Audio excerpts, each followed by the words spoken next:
شهر رمضان الذي أنزل فيه القرآن هدى للناس وبينات من الهدى والفرقان. Bismillahirrahmanirrahim. Alhamdulillah wassalatu wassalamu ala Rasulillah. Amma ba'du.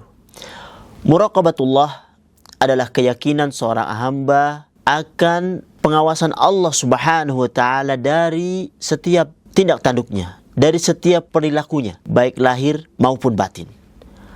Orang yang mempunyai sifat muraqabatullah, dia akan berhati-hati di dalam berbicara, di dalam bertingkah laku, karena dia mengetahui bahwasanya Allah Subhanahu wa taala mengawasi setiap apa yang ia lakukan. Buah yang didapat dari orang yang mempunyai sifat ini ada beberapa hal. Yang pertama, dia mendapatkan keimanan yang baik. Karena dengan sifat ini, seseorang akan melakukan suatu tindakan yang terbaik. Karena dia mengetahui ada Allah Subhanahu wa ta'ala yang mengawasinya di setiap tindak tanduknya. Dan ia yakin bahwasanya Allah Subhanahu wa ta'ala senantiasa bersamanya, yang dengannya menjadikan ia menjadi orang yang baik. Kemudian buah yang kedua, dia terjaga dari maksiat. Maksiat adalah sebab yang terbesar yang bisa menghancurkan seorang manusia, yang dengannya, dengan muraqabatullah, menjadikan seorang terjaga dari jatuh kepada lembah kemaksiatan ini, yang bisa menghancurkan dirinya dan bisa melemparkan dirinya kepada nerakanya Allah Subhanahu wa ta'ala. Di dalam hadis sahih disebutkan ada 7 orang yang akan mendapatkan naungan dari naungan Allah Subhanahu wa ta'ala di hari kiamat nanti. Salah satu dari mereka adalah orang yang telah ada di depannya kesempatan untuk berzina, tapi ia mengatakan, ini akhafullah, sesungguhnya aku takut kepada Allah Subhanahu wa ta'ala. Merasa diawasi oleh Allah Subhanahu wa ta'ala yang bisa menghalangi dirinya dari perbuatan yang keji ini. Kemudian buah yang ketiga dari muraqabatullah adalah menjadikan seorang hamba sempurna ibadahnya kepada Allah Subhanahu wa ta'ala.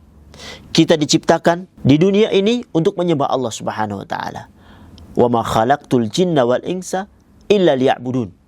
Tidaklah aku menciptakan jin dan manusia kecuali hanya menyembah Allah Subhanahu wa ta'ala. Dan di antara syarat diterimanya ibadah ini adalah 2 hal, yaitu ikhlas, niat hanya mengharapkan wajah Allah Subhanahu wa ta'ala, dan mencontoh apa yang diajarkan oleh Muhammad SAW. Yang keduanya ini bisa menjadi sempurna dengan muraqabatullah. Seseorang beribadah karena Allah Subhanahu wa ta'ala mengawasinya di setiap tindakan yang ia lakukan, sehingga ibadahnya menjadi sempurna di setiap keadaan. Kemudian buah yang keempat, yaitu ia akan mendapatkan surganya Allah Subhanahu wa ta'ala.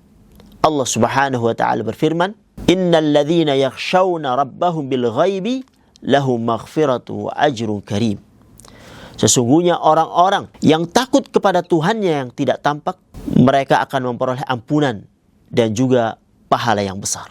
Kemudian bagaimana seorang bisa mendapatkan sifat yang terpuji ini? Ada beberapa kiat. Yang pertama, dengan mengenal Allah Subhanahu wa ta'ala dengan Asmaul Husna. Mengetahui bahwasanya Allah Subhanahu wa ta'ala mempunyai sifat-sifat yang baik. Allah Subhanahu wa ta'ala mempunyai sifat Ar-Raqib, yaitu Maha mengawasi, yang mengawasi setiap tindak tanduk seorang hamba di dalam kehidupannya. Hal ini menjadikan dirinya selalu fokus terhadap kegiatannya dan hanya mengharapkan apa yang ada di sisi Allah Subhanahu wa ta'ala, sehingga bisa menjadikan salah satu nama Allah Subhanahu wa ta'ala dan sifatnya adalah Ar-Raqib, yaitu Maha mengawasi, yang dengan mengetahui bahwasanya Allah Subhanahu wa ta'ala mengawasi segala perbuatannya, berkonsekuensi kepada semangatnya seorang hamba untuk memaksimalkan ibadah hanya kepada Allah Subhanahu wa ta'ala. Mudah-mudahan Allah Subhanahu wa ta'ala memberi taufik dan hidayah kepada kita sekalian untuk mempunyai sifat ini, sehingga kita bisa selamat di dunia dan selamat juga di akhirat. Hadza wa sallallahu ala Muhammad wa ala alihi wa sahbihi ajma'in.